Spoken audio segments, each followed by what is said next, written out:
Radio ফুর্তি আর শুরু হয়ে গেল ভূত এফএম হন্টেড বাই এয়ারটেল।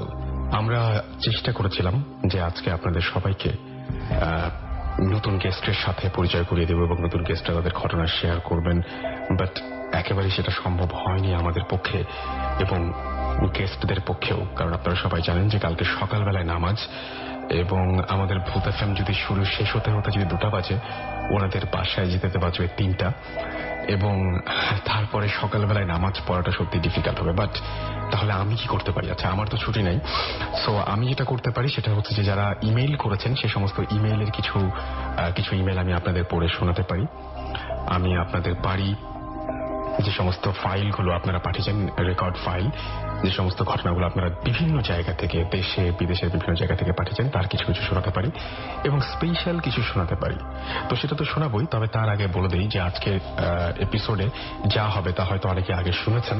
তারপরেও যদি আনফর্চুনেটলি আজকের এপিসোডটি কারো আরো একবার শুনতে ইচ্ছে করে এবং মিস করে ফেলে যদি আনফর্চুনেটলি, তাহলে এটা কিভাবে শুনবেন?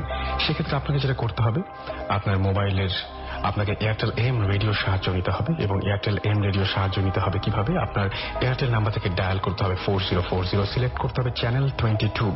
তাহলে দেখবেন যে একের পর এক বিভিন্ন এপিসোডের অপশন আপনাকে দেওয়া হচ্ছে এবং যে এপিসোডটি আপনি মিস করেছেন বা যে এপিসোডটি আপনি পুনরায় শুনতে চান সেখান থেকে আপনি চাইলেই শুনতে পারবেন। And now listeners can get the Bhoot FM tune as their caller tune, my tune from Airtel. Bhoot FM tune code is 92125 and you can activate it by sending a SMS. Type CT space 92125 and send it to 3123. ব্যাস হয়ে যাবে এটি আপনার। যাই হোক, আমরা চেয়েছিলাম যে আপনারা আজকে একটা ফ্রেশ কিছু শুনবেন, বাট সেটা সম্ভব হচ্ছে না কারণ কালকে ঈদের পরে যে শুক্রবারটা, সেই শুক্রবারে আশা করছি ইনশাল্লাহ আমরা সেই রকম ভাবে ফাটাফাটি কিছু একটা করে ফেলবো। ওকে, এই মাসে কিন্তু আবার হ্যালোইন আছে, তাই না? এই মাসের শেষে আপনারা সবাই জানেন। সো আমরা কিছু ফাটাফাটি করবো ঈদের পরে, সবকিছু মিলিয়ে একটা ফাটাফাটি শো হবে, সেটা আশা করছি।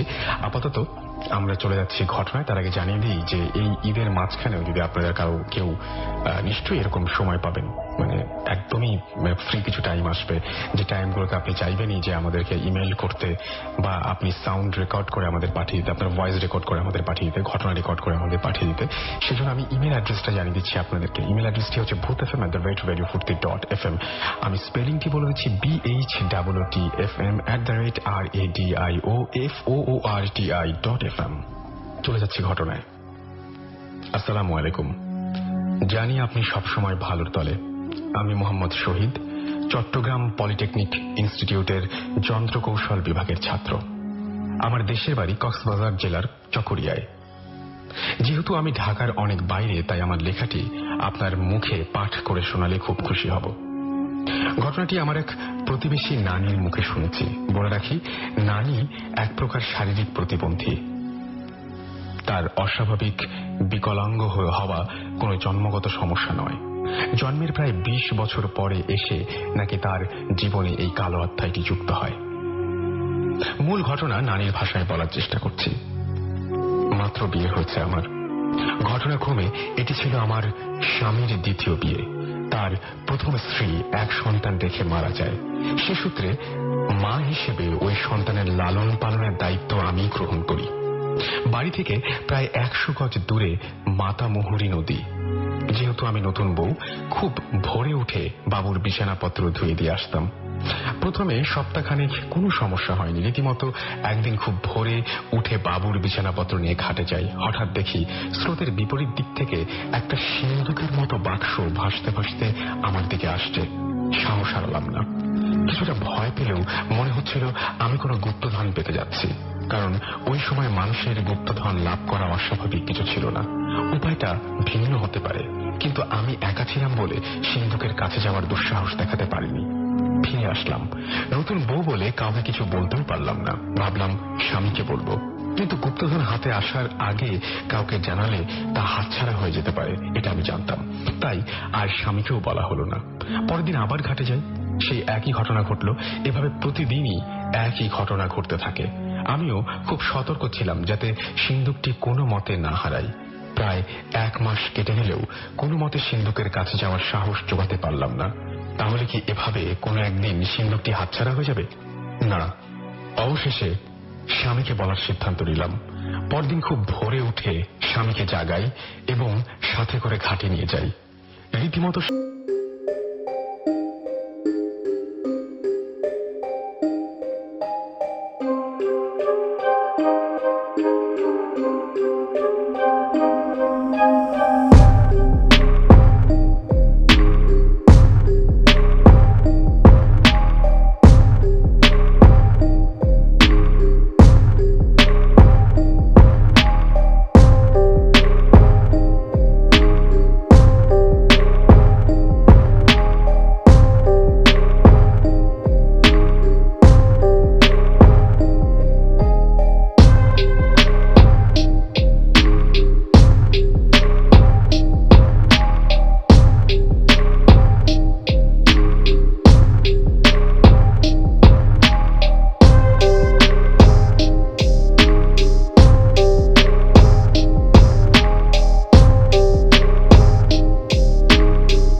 কোনো প্যারানর্মাল অবস্থায় প্যারানর্মাল কিছু দেখলেই তা যেন গোপন না রেখে সাথে সাথে বড়দের অবহিত করেন। আল্লাহ হাফেজ।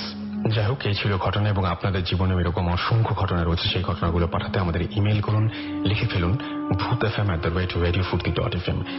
আমরা এই গত বছরের ঈদে একটা কাজ করেছিলাম, সেটা হচ্ছে আমাদের স্টেশনের বিভিন্ন যে সমস্ত রেডিও জকি যারা আরজে আছেন, সেই সমস্ত আরজেদের আপনারা সবাই চেনেন, অনেকেরই অনেক পছন্দের তারা, তাদের একটা আমরা তাদেরকে নিয়ে একটা এপিসোড করেছিলাম। সেই এপিসোড থেকে আমরা একটা ঘটনা শুনে আসবো, তারপরে আবারও ফিরে আসছি।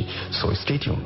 আনন্দ যেহেতু আছে, ভয় না থাকলে ঈদটা অপূর্ণ থেকে যায়, আর সেই জন্যই ভূত এফএম আর ভূত এফএম এর স্পেশাল এপিসোড, ঈদ এপিসোড, যেটা হচ্ছে আরজে এপিসোড আর কি, আরজেদের নিয়ে ভূত এফএম। এবং ভূত এফএম এই মুহূর্তে আমার সাথে রয়েছেন, একদম সকাল দিয়ে যেহেতু শুরু হয়, সকালেই শোটা শুরু হয়, সকাল দিয়ে শুরু করি। আরজে সাদিয়া। এবং সাদিয়া কেমন আছে? রাসেল ভাই, ঈদ মুবারক। কেমন আছেন? ঈদ মুবারক, ভালো আছি। আজকে তো মানে কি বলবো, ভালো থাকলেও এখন আর কিছুক্ষণের মধ্যে আমরা একটা অন্য ঘটনার মধ্যে ঢুকে যাব, যেখানে ভালো থাকার চাইতে মানে ভয়টাই বেশি থাকবে আমাদের। আবার এটা আপনি যে বলছিলেন না যে আনন্দের সাথে ভয়টাও থাকা উচিত, তাও মনে হয় যে অনেকে ভয় পেয়েও আনন্দ পায়। আমি ওটাই বললাম, অনেকে ভয় পেয়ে আনন্দ পায়, এই জন্য ঈদটা অপূর্ণ থেকে যায় আর কি। এই জন্যই ভূত এফএমে আজকে এই স্পেশাল এপিসোড করা। আমি কিন্তু আপনাদের প্রত্যেকটা এপিসোড ইনফ্যাক্ট শুনি, আপনাদের ভূত এফএম, এবং মানে সাংঘাতিক কিছু স্টোরি কিন্তু আমরা শুনেছি। মানে আমার অ্যাকচুয়ালি যেই রাতে আমি ভূত এফএম শুনি, সেই রাতে আমার ঘুম হয় না। সত্যি কথা বলতে কি, যে আমরা ইনফ্যাক্ট আমরা যখন কাউকে আমরা ভূত এফএম শুরু করার পরে দেখা গেছে যে এমনিতে অফিস থেকে শুরু করে বিভিন্ন জায়গায় বন্ধু বান্ধব যে জায়গায় গেছি, সে জায়গায় গেছি, প্রত্যেকটা মানুষের দেখছি যে অনেক স্টোরি আছে। মানে এমন কোনো মানুষ নাই, খুব কম মানুষই পাওয়া যাবে যে কোনোদিন মানে কি বলবো অ্যাটলিস্ট ফুটবল নিয়ে খেলেনি। এমন খুব কম মানুষই পাওয়া যাবে যার জীবনে একটা হলেও ভূতের গল্প নাই বা ভূতের গল্প জানে। এক্স্যাক্টলি, বা সেরকম কাউকে চিনে না, এরকম যে যার সাথে ভূতের কোনো একটা ঘটনা হয়েছে, এরকম কিন্তু মানে পুরো ছড়িয়ে ছিটিয়ে আছে। সত্যি তাই। তো আমার কাছে আমার কয়েকদিন ধরে একটা আমি প্রত্যেকবারই শো শুরু করার সময় একটা ঘটনা বলি, যে আমার নিজের কিছু ঘটনা। কয়েকদিন আগে যে ঘটনাটা ঘটছিল, কয়েকদিন থেকে যেটা হচ্ছে, খুবই ঝামেলা। আমি কয়েকদিন থেকে এটা ফিল করছি যে আমার ঘরের মধ্যে কেউ যেন না, মানে ঠিক ওই রাত 2টা-3টার দিকেই হঠাৎ করে পায়ের গোড়ালি দিয়ে মেঝেতে শব্দ করে, যেরকম শব্দ একটা ডিম ডিম ডিম ডিম শব্দ, এরকম শব্দ করে, যেটা ইলেকট্রিসিটি গেলে বেশি হয়। আবার কোনো লাইট জ্বালালে সেই শব্দটা আবার চলে যায়। এবং আমি এখনো বুঝছি না, আমি প্রথমে বুঝলাম যে ওপর তলা থেকে আসছে বোধহয়, যে ওপর যে ফ্ল্যাট আছে সেই ফ্ল্যাট থেকে শব্দটা পাচ্ছি। তো খুব ভালো করে দেখছি একদম আমার পাশে, জাস্ট চোখটা বন্ধ করলেই পাশে এরকম শব্দ হচ্ছে এবং চোখ খোলার সঙ্গে সঙ্গে নাই। একটু পরে দেখি যে কেমন যেন বাতাসে পাতা সরে যাওয়ার যে শব্দটা, এরকম টাইপের কিছু শব্দ পাই। এবং আমি পরে জিজ্ঞেস করেছিলাম আমার বাড়িওয়ালাকে যে এই বাসায় কি কোনো ঘটনা আছে বা এরকম কেউ কি এখানে অস্বাভাবিক মৃত্যু হয়েছে কিনা বা এরকম কিছু হয়েছে কিনা। তো উনি বলছেন যে আমরা তো বাসাটা পুরনো কিনেছি, পুরনো কিনে সেটা ভেঙে নতুন বাসাটা বানিয়েছি, আগে কি ছিল আমরা ঠিক জানি না। আমি খুবই ভয় আছি। মানে আসলে ওরকম একটা জায়গায় যদি আপনি মানে রাতেবেলা ঘুমাতে হয় তখন কিন্তু আসলে অনেক। আপনি এই ঘটনাটা বলেন, আমার একটা সিমিলার একটা ঘটনা মনে পড়ে গেল আপনার এটা বলাতে। আমি এখন যে বাসায় থাকি সেই বাসায় আগে আমরা যে বাসায় থাকতাম সেটা বেসিক্যালি আপনার 6 তলা ছিল, মানে হচ্ছে তার উপরে ছাদ। তো উপরে কোনো মানুষজনের কোনো মানে ব্যাপারই ছিল না, ছাদ। আর ছাদ লক থাকতো সন্ধ্যার পর। এখন যেরকম হয় অ্যাপার্টমেন্ট গুলোতে সন্ধ্যার পর ছাদ লক হয়ে যায়। তো আমরা যখন নতুন মুভ করলাম বাসাটাতে, তখন প্রথম মানে রাতেবেলা যখন ঘুমাতে যেতাম, এমনিতে আমার ভূতের ভয় অনেক, মানে চোরের ভয় থেকে ভূতের ভয় বেশি আমার। এটা আমারও তাই। তো একটা সাউন্ড পেতাম ফ্রম ডে ওয়ান ইটসেলফ, সেটা ছিল যে ফার্নিচার মুভ করলে শব্দ হয় না, যে মানে আপনি ধরেন একটা ভারী সোফা মুভ করছেন ঘরের এক এন্ড থেকে আরেক এন্ড, তখন একটা শব্দ হয় না, তো ওরকম একটা শব্দ উপর থেকে আসতো। তো আমি চিন্তা করতাম যে হয়তো কেউ ফার্নিচার মুভ করছে বা এই ধরনের কোনো কিছু হচ্ছে, কিন্তু এটা কন্টিনিউয়াস হতো ব্যাপারটা, মানে তারপরের দিনও একই সিচুয়েশন। তারপর দেখতাম যে রাত 2টা-3টার দিকেও এই শব্দটা, যে ফার্নিচার মুভ করছে এরকম শব্দ, একটা কাঠের একটা বড় বিশাল সাইজের আলমারি মুভ করলে যেরকম ওই ধরনের একটা শব্দ। তো আমি আর কি এটা মনে পড়লো আপনার ওটাতে বলতে, মানে আই কুডন্ট এক্সপ্লেইন ইট। এবং আমি পরবর্তীতে আমি ওই আমাদের দারোয়ানকে জিজ্ঞেস করছিলাম যে উপরে কি কেউ থাকে, তো উপরে তো কেউ থাকে না। তো আর রাত 2টা-3টার দিকে কে ফার্নিচার মুভ করবে, আমি মানে 3টার দিকে না আসলে সাদিয়া সবকিছু হওয়া সম্ভব, মানে এটা দুপুর 3টা হোক আর রাত 3টা হোক, এই সময়টা একটা অন্যরকম একটা চার্ম আছে। সেটা এই সময়টাতে বলা হয় যে এই সমস্ত ঘটনাগুলো সাধারণত এই সময়গুলোতেই বেশি ঘটে, 3টা বাজলে, সেটা দুপুরেই হোক বা রাতেই হোক। তো আমরা আরেকটা গল্প শুরু করি না? আচ্ছা, তো আমি এখন মানে যে ঘটনাটা বলবো এটা আমার অনেক ছোটবেলার একটা ঘটনা। আমরা তখন কুমিল্লা থাকতাম। আচ্ছা। তো কুমিল্লাতে আমাদের যে বাসাটা ছিল বাংলোর টাইপ, ওটা ছিল কাঠের একটা বাংলো। আচ্ছা। তো সরকারি বাসা ছিল, তো একদম মানে অনেক পুরানো আমলের, ব্রিটিশ আমলের বাসা ছিল। ব্রিটিশ বা পাকিস্তান, মানে আমি একদম শিওর না যে কোন পিরিয়ডের বাসাটা, কিন্তু বেশ পুরানো একটা বাসা ছিল। এবং হ্যাঁ, মোস্ট প্রবলি ব্রিটিশ পিরিয়ডের। তো ওখানে একটা স্টোরি ছিল বেসিক্যালি, যে আপনার এটা সবাই বলতো যে এখানে নাকি একজন কালেক্টর থাকতেন ব্রিটিশ পিরিয়ড থেকে হওয়ার কথা, ব্রিটিশ পিরিয়ড থেকে, কারণ কালেক্টর যেহেতু ওই টাইমে। তো ওনাকে নাকি মানে দোতলায় আবার বারান্দা ছিল ওই বাসাটা, তো ওনাকে নাকি উনি আবার একটু ওনার কিছু বাজে স্বভাব ছিল। তো বারান্দায় যে জায়গাটা, সেই জায়গাটাতে নাকি একবার উনি নিচে অফিস করছিলেন, নিচে চেম্বার ছিল, তো নিচে চেম্বারে অফিস করছিলেন, তখন ওনাকে এসে বলা হলো যে 2জন মহিলা এসেছে আপনার সাথে দেখা করতে। তো মহিলাগুলো লোকাল ছিল, ভদ্রলোক ছিলেন বিদেশি। তো বলা হয়েছিল যে আপনি মানে 2জন মহিলা দেখা করতে এসেছে, তখন উনি বলে আচ্ছা আমি উপরের ড্রয়িং রুমে যাচ্ছি, ওনাদেরকে ওখানে পাঠান। তখন 2জন মহিলা দেখা করতে এসেছিলেন এবং ঘটনাটা এরকম যে একজন ওনাকে গুলি করে মেরে ফেলেন ওই বারান্দায়। কালেক্টর সাহেব। এই ঘটনাটা মানে এটা সত্যি মিথ্যা এটা চলে আসছে, এই ঘটনাটা শোনা যেত সবসময়, মানে আমরা যখন ওখানে মুভ করি তখন আমার মনে আছে এই কথাটা বলা হতো। তো যাই হোক, আমাদের যে ঘটনাটা, আমি, আমার ভাই এবং আমার একটা খালাতো বোন, আমরা তখন একসাথে ঘুমাতাম। তো সেবার কোনো একটা কারণে আমার বাবা মা তারা বাসায় ছিলেন না, তারা হয়তো কোনো একটা দাওয়াতে গিয়েছিলেন। এমন একটা সময় আমরা দরজা বন্ধ করে আমরা ঘুমিয়েছি, বৃষ্টি হচ্ছিল না, আমার মনে আছে। তো আমরা হঠাৎ করে শুনতে পেলাম, এমনিতে ভয় লাগছিল, হঠাৎ করে শুনতে পাচ্ছিলাম যে মনে হচ্ছিল যে মেয়েরা যেরকম হিল পরে না, তো ওরকম হিল পরে এবং পায়ে হয়তো নুপুর বা গায়ে হয়তো এই ধরনের কোন একটা অর্নামেন্ট আছে যেটাতে ঝুনঝুন শব্দ হচ্ছে, ওরকম খটখট খটখট করে, যেহেতু কাঠের ওই বারান্দার ইয়েটাও কাঠের ছিল, তো ওখান দিয়ে কেউ আসছে, তো কারো আসার কথা না আর কি। আচ্ছা, ওই সময় তো আসলে সেটা। হ্যাঁ, তো তখন আমরা একটু ভয় পেয়ে গেলাম যে কি হচ্ছে ব্যাপারটা। তারপর আবার থেমে গেল, কেউ আসলো না, তো আমরা শুয়ে আছি। তো কিছুক্ষণ পর আবার সেই শব্দ, মানে আবার ওই মানে একদম এক মাথা থেকে আরেক মাথায় কেউ একজন হেঁটে আসছে, ওই খটখট শব্দটা হচ্ছে, আমার এখনো মনে আছে ওই শব্দটার কথা। তো তখন আমরা বললাম যে না, সামথিং ইজ রং। আমি তো অনেক ছোট ছিলাম। ঘুমের মধ্যে না, মানে না, ঘুমের মধ্যে না, এটা হচ্ছে যে আমরা তখন মানে ঘুমাবো আর কি, ঘুমাতে গেছি। ভুল হওয়ার কোনো চান্সই নাই আসলে। রাত কিন্তু তাও তবু মানে কেমন অতটা গভীর ছিল না তখন, তো 10টা, 10:30, 11টা এরকম। তারপর আমরা যখন মানে প্রিপারেশন নিচ্ছি যে আমরা উঠবো বা উঠে দরজা খুলে দেখবো, ওই সাহসও হচ্ছে না, তখন দেখলাম যে দরজায় নক হচ্ছে। তখন আমরা সিরিয়াস ভয় পেলাম, কারণ আপনি যেমন যে ভয় জিনিসটা, যেটা আমি আপনাদের শো শুনি এবং ওখানেও বলছিলেন সুমন ভাইরা, সাকিব ভাইরা, যে ভয় জিনিসটা কিন্তু মানে বাড়তে থাকে আস্তে আস্তে, আর তারপর আপনাকে পুরো এটা কভার করে ফেলবে। তখন আপনি মানে মনে হবে যে আমার পাশে কেউ দাঁড়িয়ে আছে, এরকম মনে হবে।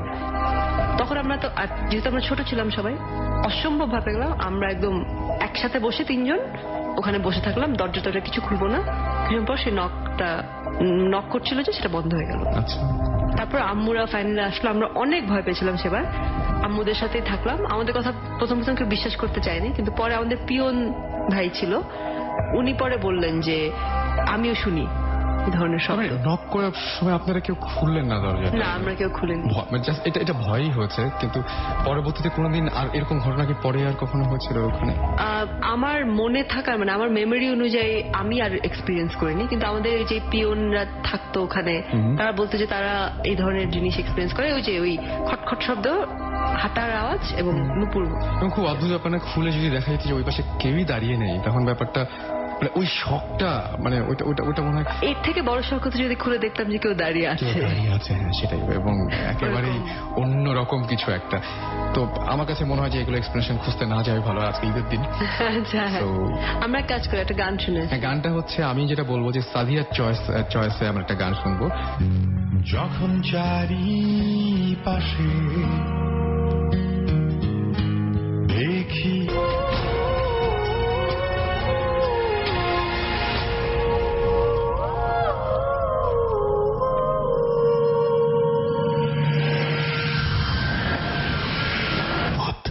FM haunted by Airtel.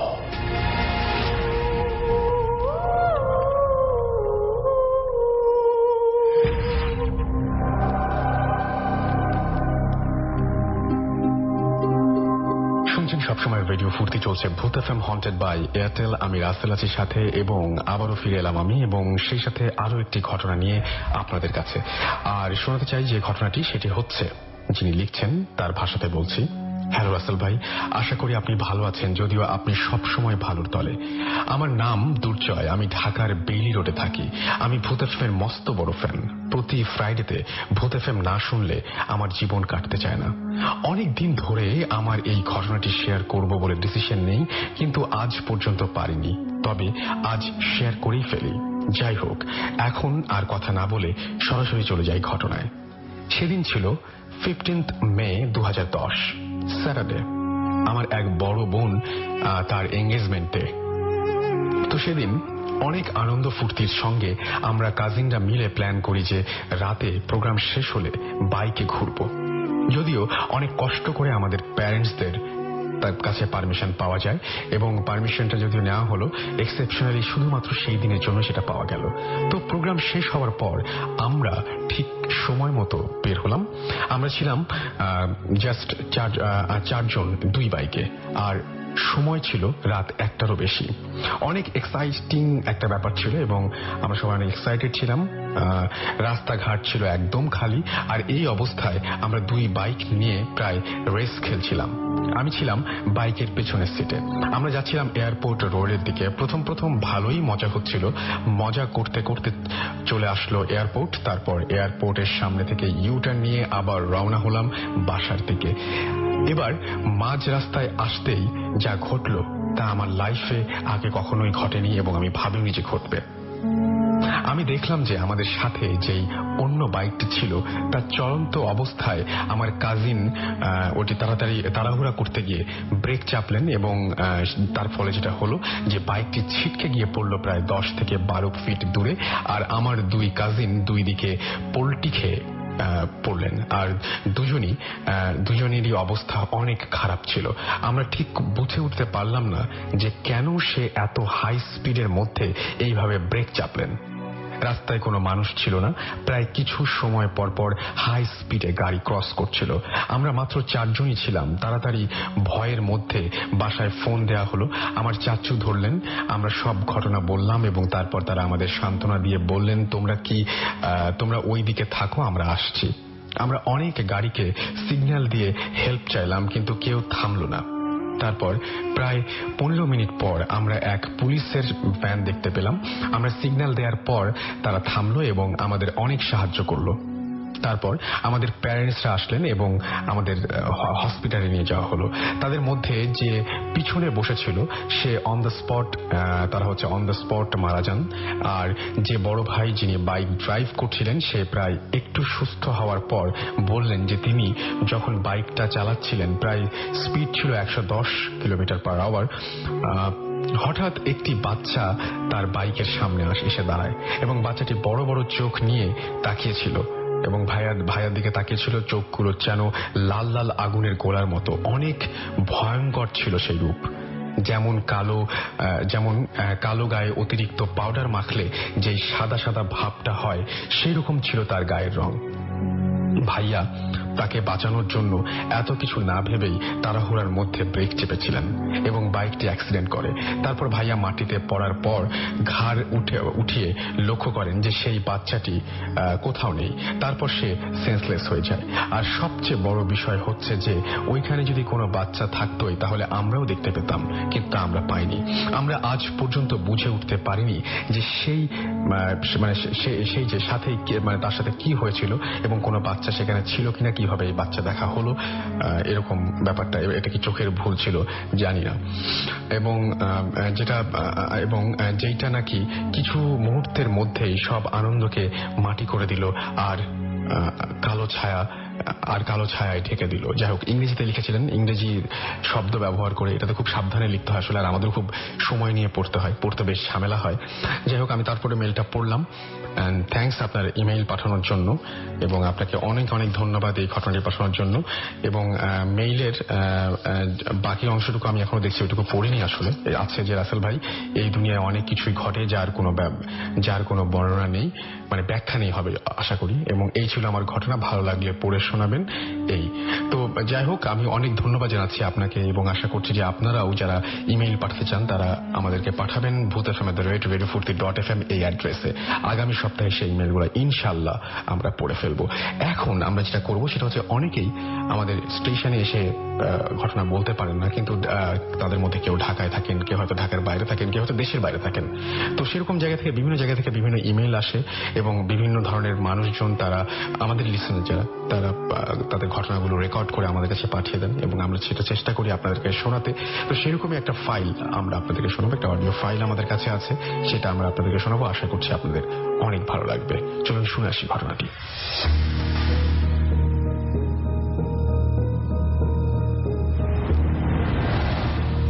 Hello Rasel ভাই অ্যান্ড লিসনার্স, আই হোপ আপনারা সবাই ভালো আছেন। আমি নবনী, চিটাগং থেকে।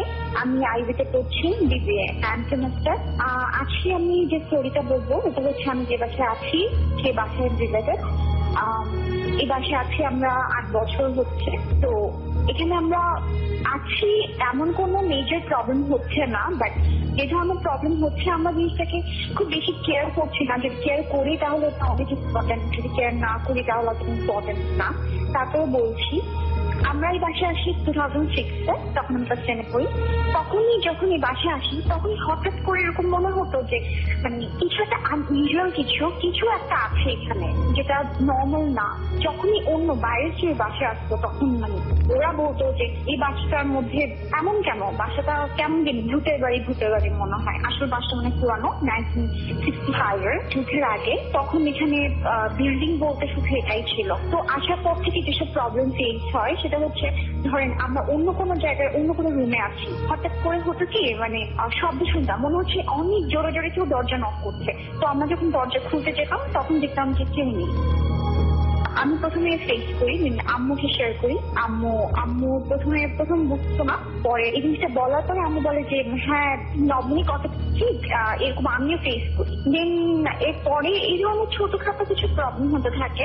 মনে হতো যে কেউ না কেউ আশেপাশে আছে। আমি যখন একা থাকি মনে হতো কোনো কেউ একটা আমি শ্যাডো দেখছি, মানে আমি খুব শ্যাডো দেখছি, হুট করে সরে যাচ্ছে এমন কিছু একটা। তারপর যে প্রবলেমটা হয় সেটা হচ্ছে আমাদের সামনের রুমে যেখানে আমি আগে ঘুমাতাম সেখানে দেখতাম যে আমি ওখানে ঘুমালেই দেখা যেত কি মানে খুব খুব একটা টাইম দেখতাম, খুব বাজে স্বপ্ন দেখতাম, এবং মানে দেখতাম যে প্যারানর্মাল কিছু, কেউ আমাকে কিছু বলছে, কিছু বলতে চাচ্ছে, এবং আমি খুব ভয় পেতাম। এবং এই জিনিসটা বিশেষ করে ভোরের আগে আগে হতো, তো অনেক বেশি ভয় পেতাম এবং ওখানে ঘুমানোই আমি ছেড়ে দিই। এবং আগে আমি গভীর ঘুমে থাকতাম কিনা জানি না, আমার রিসেন্টলি আমাকে কাজিন আসেন ঢাকা থেকে, ও আর আমি সামনের রুমে ঘুমাই। তো ও রাত জাগে, আমাকে একদিন বলে কি যে লবণ তুমি কি তা টের পাও যে একটা মাঝরাতে রাতের একটা পর্যায়ে 2:30টার পর 3টার দিকে খাটটা মানে একবার ভীষণ মতো নড়ে ওঠে, এটা কি তুমি বুঝতে পারো? তো আমি বললাম যে না, কই না তো, আমি তো এরকম কিছু বুঝিনি। এবং মানে এই জিনিসটা আমাকে বেশ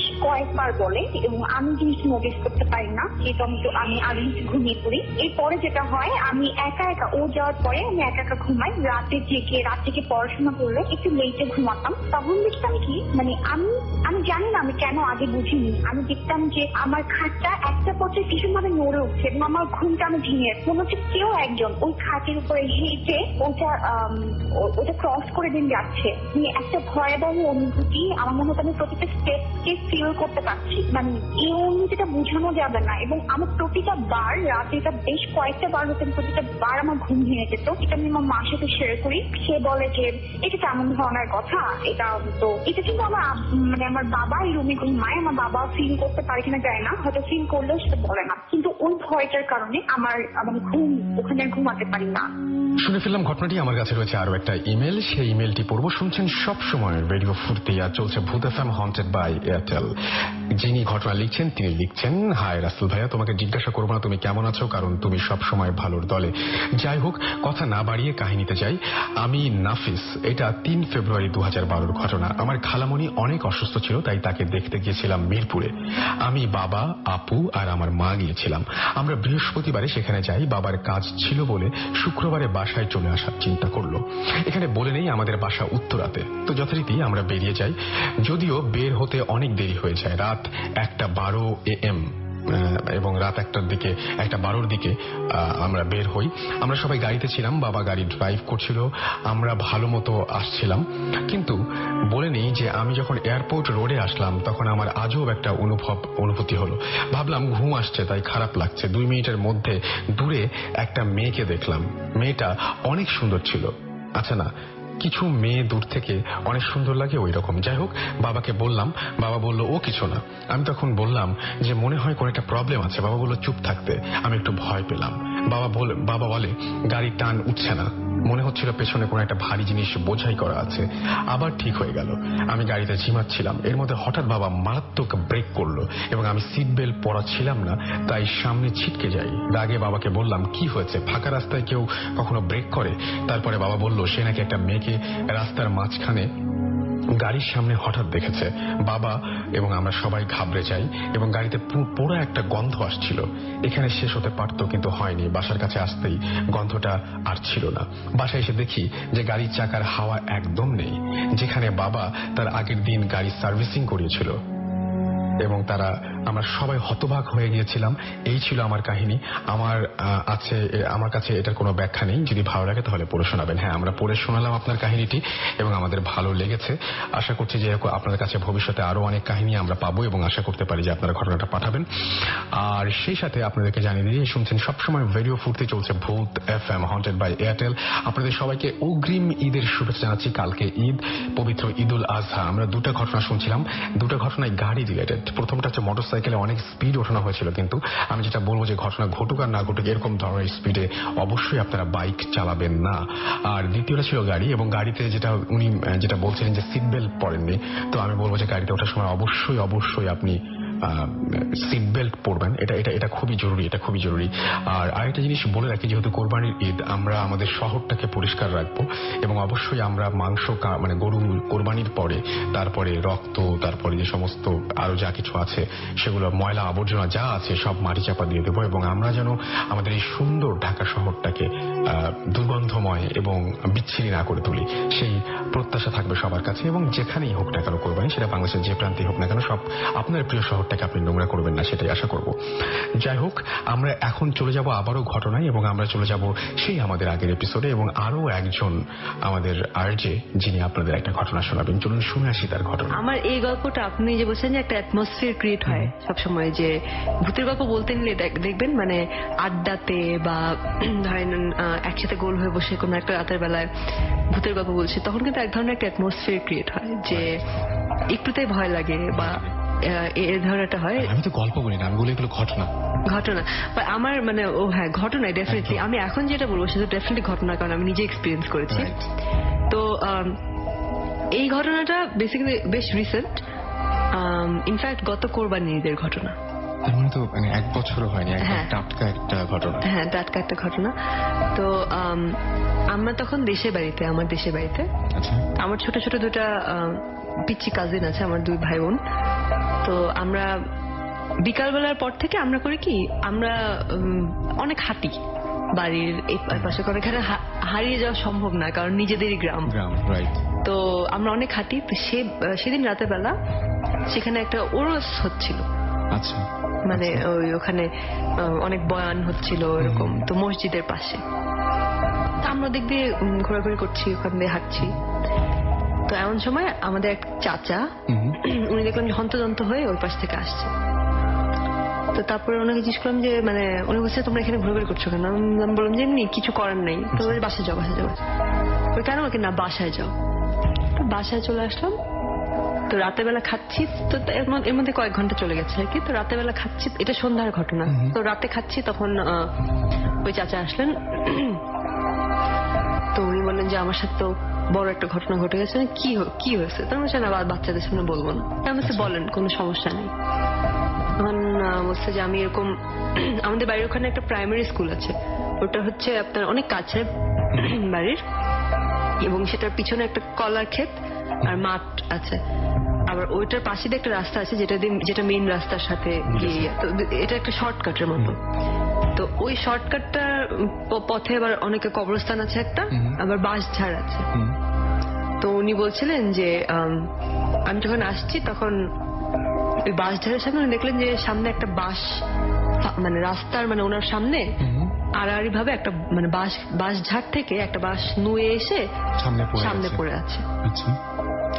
তো তখন উনি, আমি জানি না উনি কি সত্যি কথা মিথ্যা কথা বলেছিলেন নাকি আমি জানি না, কিন্তু উনি যখন আমাদেরকে ঘটনাটা বলছিলেন তখন ওনার চোখে মুখে যে ভয় সেটা আমি মানে ওই জিনিসটা দেখে আরো ভয় লাগে। এবং সামনে একা একা এসে পড়ে গেল, পড়ে আছে। আমি বলছি ঘটনাটা, বেসিক্যালি উনি যখন বলছিলেন তখন ওনার এক্সপ্রেশন দেখেও একটা ভয় লাগছিল, যে ওনার মানে চোখে একটা ভয়ের ইয়ে, যেহেতু উনি দেখেছেন। তো তখন হচ্ছে যে বাসটা এরকম নুয়ে আছে, তখন উনি কি করবেন, ওটা উপর দিয়ে পার হয়ে চলে যাবেন, এটাই তো করবেন। তো উনি যখন পা দিতে গেছেন তখন উনি দেখছেন যে বাসটা আবার উঠে গেছে, এবং উনি তখন একটু ওকে এটা কি হচ্ছে, উনি এক স্টেপ পিছনে আসলেন। তারপর দেখলেন যে বাসটা আবার নুয়ে পড়লো। যেতে দিবে না মনে হয়, এরকম কিছু। তখন উনি নাকি বাঁশঝাড়ের ওইদিকে তাকালেন, উনি বললেন যে আমি দেখছি, উনি এইভাবে বলছেন যে আমি দেখছি যে একটা সাদা শাড়ি পরে একটা বুড়ি মানুষ মনে হচ্ছে বসে আছে ওখানে, বাঁশের উপরে, বাঁশঝাড়টার উপরে।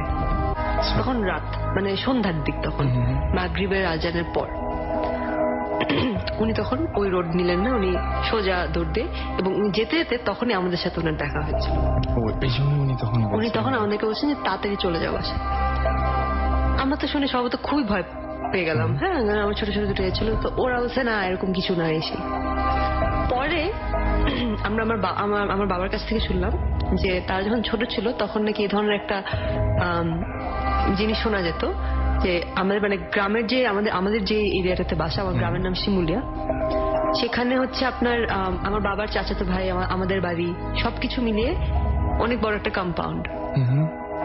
তো সেখানে মানে একদিক থেকে অন্যদিকে নাকি মাঝে মাঝে এরকম দেখা যেত যে একটা বুড়ি মানুষ হেঁটে হেঁটে চলে যাচ্ছে, সে কাউকে কোনো ডিস্টার্ব করতেছে না, কিন্তু সবাই কারোর সাথে, হ্যাঁ সে সবাই থেকে দেখতে পাচ্ছে।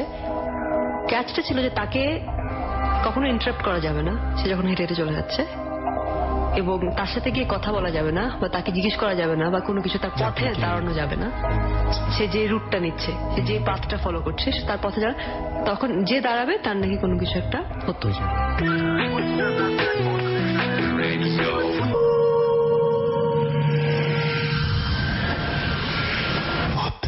FM, haunted by Airtel.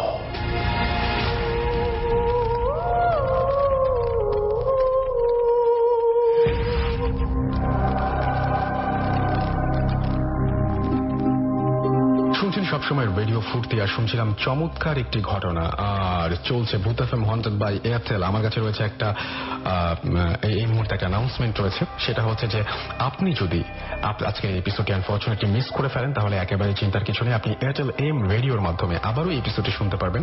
আপনার এয়ারটেল থেকে ডায়াল করতে হবে 4040, সিলেক্ট করতে হবে চ্যানেল 22, দেখবেন যে একের পর এক বিভিন্ন এপিসোডের অপশন আপনাকে দেওয়া হচ্ছে, এবং যে এপিসোডটি আপনি মিস করেছেন বা যে এপিসোডটি আপনি পুনরায় শুনতে চান সেটা আপনি আবারও সেখান থেকে শুনে ফেলতে পারেন। অ্যান্ড আপনি যদি ভূত এফএম টিউনটা আপনার টিউন করে ফেলতে চান, মাই টিউন করে ফেলতে চান, তাহলে আপনাকে যেটা করতে হবে ভূত এফএম টিউন কোডটি মনে রাখতে হবে। ভূত FM tune code is 92125, and আপনি একটা SMS পাঠিয়ে এটা অ্যাক্টিভেট করে ফেলতে পারেন। আপনার মোবাইলের মেসেজ অপশনে গিয়ে টাইপ করুন সিটি স্পেস দিয়ে 92125 এবং এটা পাঠিয়ে দিন 3123 নাম্বারে। দেখবেন যে টিউনটি পুরোপুরি আপনার হয়ে গেছে। যাই হোক, আমরা চলে যাব আবারও ঘটনায়, এবং আমাদের কাছে আরো একটি ঘটনা রয়েছে এই মুহূর্তে, যিনি স্টুডিওতে উপস্থিত থাকতে পারেননি কিন্তু আমাদের ঘটনা পাঠিয়েছেন, তার ঘটনাটি আমরা এখন আপনাদেরকে পড়ে শোনাচ্ছি। মোহাম্মদ রাসেল কাহালু বগুড়া থেকে এই ঘটনাটি আমাদের পাঠিয়েছেন, এবং তিনি বলছেন ঘটনাটি আমার মায়ের মুখ থেকে শোনা, এটি আমার মামার ঘটনা। গ্রামের লোকজন কুসংস্কারে বিশ্বাসী, তাই তারা শিশু জন্মের পরে 7 দিন পাহারা দেয়। এদের ধারণা যদি তারা ঘুমিয়ে পড়ে বা অসাবধান হয় তাহলে খুব বড় ক্ষতি হবে। এই ক্ষতি করবে এক ধরনের চোর বা চুন্নি, এবং তাদেরকে মানুষ দেখতে পায় না। মা বলছিল তার মামা যখন জন্মগ্রহণ করে তখন কয়েকজন ব্যক্তি তাকে পাহারা দেওয়া শুরু করলো, এবং কিছুক্ষণ পরে অন্ধকার নেমে এলো, এবং ঘটনাটি যেহেতু যুদ্ধের কিছুদিন পরে সেহেতু সে সময় বিদ্যুৎ ছিল না, আর তাই ব্যবহার করা হয়েছিল হারিকেন। মাগরিবের পরে এবং এশার আগে সময়ে হঠাৎ একটি কাণ্ড ঘটে গেল। হ্যারিকেনটি আপনা আপনি নিভে গেল, আর আমার মায়ের নানা বাহির থেকে চিৎকার করে বলল, হায় হায়, একই সর্বনাশ হলো, হ্যারিকেনটি নিভল কেন? তড়িঘড়ি করে হ্যারিকেনটি জ্বালানো হলো, এবং সকলে নিশ্চিত হলো যে সন্তানের কোনো ক্ষতি হয়নি, তাই তারা এটা নিয়ে আর ভাবল না। কিন্তু হায়, এখান থেকে ঘটনা শুরু। এই সামান্য সময়ে কয়েক সেকেন্ডের মধ্যে যা হবার হয়ে গেছে। পরের দিন সকাল থেকে বাচ্চাটির জ্বর হতে শুরু করলো, ক্রমশ জ্বর বাড়তে লাগলো এবং গায়ের রং পাল্টাতে শুরু করলো। অনেক ডাক্তার দেখানো হলো কিন্তু তারা রোগ ধরতে পারল না। অবশেষে এর কয়েকদিন পর এক ফকিরের শরণাপন্ন হলেন তারা। আমার বড় নানা, আমার মায়ের নানা। ফকিরটি এসে এই শিশুটিকে ভালো করে দেখলেন এবং আদেশ দিলেন তাকে একটা বড় একটা কড়াই আনতে। কথা মতো কড়াই, তাই সেই কাজ করা হলো, কড়াই আনা হলো। এবার বললেন এই কড়াইয়ে শিশুটিকে নিয়ে এই কড়াইয়ে পানি গরম করতে। পানি গরম করা হলো, যখন পানি টকবক করে ফুটছে তখন ওই ছোট শিশুটিকে নিয়ে আসতে আদেশ দেওয়া হলো। কথা মতো কাজ হলো, শিশুটিকে ফকিরের কোলে এনে দেওয়া হলো। তখনই ঘটল এক হৃদয় বিদারক ঘটনা। শিশুটিকে নিয়ে কড়াইয়ের পাশে কয়েক পাক ঘুরলেন ফকির এবং কি যেন বলছিলেন ওই শিশুটিকে। এক পর্যায়ে ফকির রাগ হলেন এবং শিশুটিকে কড়াইয়ের গরম পানির মধ্যে ছেড়ে দিলেন। সবাই হতবাক এই কাণ্ড দেখে, এবং মায়ের নানি অজ্ঞান হয়ে গেলেন, এবং মায়ের নানা ফকিরকে বকাবকি শুরু করলেন। কিন্তু একই কাণ্ড, কড়াইয়ের মধ্যে শিশুটি নেই, শুধু একটি পুরো বাঁশের টুকরা ছিল। ফকিরটি একটু মুচকি হাসলেন এবং কিছু দূরে একটা তেঁতুল গাছের দিকে ইশারা করলেন। আর উপস্থিত সবাই অবাক এই কাণ্ড দেখে। ওই গাছে একটি মেয়ে ওই শিশুকে কোলে নিয়ে বসে আছে। ফকির আদেশ করলেন ওকে পেরে নিয়ে আসার জন্য, কিন্তু কারো সাহস হলো না। অবশেষে ফকিরের আদেশে গাছ থেকে ওকে পেরে নিয়ে আসলেন মার বড় মামা। মেয়েটি শুধু তাকিয়ে রইল, কোনো বাধা দিল না বা কোনো কথা বলল না। পরে ফকির ওই রাতের কথা বললেন যে রাতে হ্যারিকেন নিভিয়েছিল এবং একে চুরি করে নিয়ে যাচ্ছিল বাচ্চা সেজে ওই চোর। এটি কোনো মিথ্যা ঘটনা নয়, কোনো উপকথা নয়, এটি সত্য ঘটনা যা আমার মা আমার নানির কাছ থেকে শুনেছে। যাই হোক, এই ছিল ঘটনা এবং সেই ঘটনাটি আমি আপনাদেরকে পড়ে শোনালাম। আশা করছি আপনাদের অনেক বেশি ভালো লেগেছে। আমরা আবারও চলে যাব আর একটা ঘটনায়, এবং সেই ঘটনাটি আমাদের কোনো একজন লিসেনার পাঠিয়েছেন এবং তিনি রেকর্ড করে ঘটনাটি পাঠিয়েছেন আপনাদের কাছে। সেই ঘটনাটি আমরা উপস্থাপন করছি এবং আশা করছি এই ঘটনাটি আপনাদের অনেক অনেক অনেক অনেক ভালো লাগবে।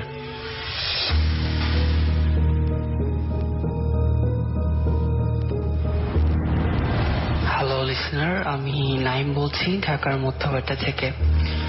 আমি আজকে যে ঘটনাটা শেয়ার করব, এই ঘটনাটা আজ থেকে প্রায় 7-8 বছর আগে আমার দাদির মুখে শোনা, এবং ঘটনাটার সত্যতা কতটুকু সেটা আমরা পরে যাচাই করেছি এবং ঘটনাটা সম্পূর্ণ সত্য। তো আমি এর কথা না বাড়িয়ে ঘটনাতে চলে যাচ্ছি। ঘটনাটা হচ্ছে আমার হোম ডিস্ট্রিক্ট পাবনার চাটমোহর উপজেলার বয়মারি গ্রামের ঘটনা। আমাদের গ্রামটা একদম চলন বিলের সাথে, সো ওই এলাকার বাড়িগুলো একটু উঁচু হয়, এবং ওই সময় ঘটনাটা যখন ঘটেছে তখন আজকে প্রায় 20-25 বছর আগের ঘটনা। ওই টাইমটাতে একটা বাড়ি থেকে আরেকটা বাড়ির বেশ খানিকটা ডিস্টেন্স ছিল, এবং ওই সময়ে আশেপাশে অনেক গাছপালা এবং বাঁশের ঝাড় ছিল অনেক। তো গ্রামের যেটার পরিবেশ আর কি, সন্ধ্যার পরই মানে সন্ধ্যার মাগরিবের আজান দেওয়ার পরপরই একদম সবাই ঘুমিয়ে পড়তো, নিস্তব্ধ হয়ে যেত। তো আমরা যখন অনেক কাজিনরা মিলে একসাথে হতাম, তো প্রায় দাদু দাদির কাছে বায়না করতাম কোনো ঘটনা শোনানোর জন্য। তো এরকম একদিন দাদিকে জোর করার পরে দাদি আমাদেরকে একটা ঘটনা বললো। ঘটনাটা হচ্ছে এরকম যে আমাদের গ্রামে একটা মহিলা ছিল, ওনার নাম ছিল খদিজা বেগম। ওনাকে আমরা চিনতাম, দেখেছি। তো উনি এক রাতে স্বপ্ন দেখলো যে তাকে কেউ একজন স্বপ্নে বলছে যে তার বাড়ির পাশে যে পাশের ঝাড়টা আছে সেখানে একটা নির্দিষ্ট জায়গা তাকে বলে দেওয়া হয় যে ওইখানে তিনি মাটি খুঁড়লে একটা টাকার বাক্স পাবে। সেটা হচ্ছে কাঁচা টাকা, শুধু পয়সা, এবং সে পয়সাগুলো নর্মাল পয়সা প্লাস গোল্ড এরকম আর কি ছিল। এরকম অনেক পয়সা ছিল, এবং তাকে বলা হয়েছিল যে এখান থেকে সে যত টাকায় খরচ করবে সেটা ফুরাবে না, মানে আনলিমিটেড, বের হতেই থাকবে এরকম। তো তাকে বিনিময়ে কিছু দিতে বলা হয়, এবং তার একটা বড় সন্তানকে চাওয়া হয় যে তার বড় সন্তানকে যদি ওই ডেভিল টাইপের সামথিং লাইক দ্যাট তাকে যদি দিয়ে দেওয়া হয় তাহলে সে টাকার বাক্সটা তাকে দিয়ে দেবে। তো উনি স্বপ্নেই বলে দেয় না, আমি এটা নিব না। তো উনি ঘটনাটা একজনের সঙ্গে শেয়ার করে। তো ওই লোকটা এই ব্যাপারে অনেক কিছু জানতো। একসময় উনি ব্ল্যাক ম্যাজিকের মতো কিছু করত। তো উনি এটাই ঘটনাটা শোনার পরে, মহিলার কাছ থেকে ঘটনাটা শোনার পরে ডিসিশন নেয় যে উনি যাবেন এবং ওই টাকার বাক্সটা উঠাবেন। তো উনি কাউকে কিছু বলে না, উনি যায়, রাত হয়ে যায় ওইখানে। রাত হলে যাওয়ার পরে ওই নির্দিষ্ট জায়গাটা ঘোরা শুরু করে, এবং তিনি দেখতে পান হ্যাঁ এখানে বাক্স টাইপের সামথিং কিছু আছে। তো উনি যখন সম্পূর্ণ ঘোরে এবং বাক্সটা উঠায় উপরে, উঠে তিনি যখন বাক্সটা খুললেন সঙ্গে সঙ্গে তার মুখে এক ধরনের মানে গরম কিছু একটা ফিল করে, যে তার মুখে গরম কিছু একটা লেগেছে এবং ধোয়ার মতো কিছু উড়ে যায়। তো উনি তারপর যখন তাকান দেখে বাক্সের মধ্যে কিছু নেই, এবং তিনি চলে যায়, বাসায় চলে যায়। তো চলে গিয়ে রাতের তিনি ঘুমাতে পারে না, সারা রাত ছটফট করে, বাট কারোর সাথে কিছু শেয়ার করে না। তো যখন সকাল হয় তিনি ফ্রেশ হয়ে যখন আয়নায় তার মুখটা দেখে, একটা অদ্ভুত জিনিস খেয়াল করলো যে তিনি ফর্সা ছিলেন, বাট তার মুখটা একদম কালো হয়ে গেছে, মানে মনে হচ্ছে যে তার মুখটা পুড়ে গেছে এরকম। এবং সে তখন ভাবে যে রাতে যে বাক্সটার মধ্যে থেকে গরম কিছু ফিল করেছিল, হয়তো তার কারণে তার মুখটা পুড়ে গেছে। এবং সবাই যখন জানতে চাইল যে তার মুখটা কিভাবে পুড়েছে, তখন তিনি ঘটনাটা সবার সাথে শেয়ার করেন। এবং তারপর থেকে যে জিনিসটা হয় যে ঘটনাটা ঘটেছিল শীতকালে। সো প্রত্যেক বছর শীতকালে তার মুখটা অটোমেটিক্যালি এরকম পুড়ে যাওয়ার মতো কালো হয়ে যেত এবং অন্যান্য সিজনে তার মুখ আগের মতো নর্মাল থাকতো। তো এই ছিল আর কি আমার ঘটনা। রাসেল ভাই যদি ভালো লাগে সবাইকে শোনাবেন। থ্যাংকস।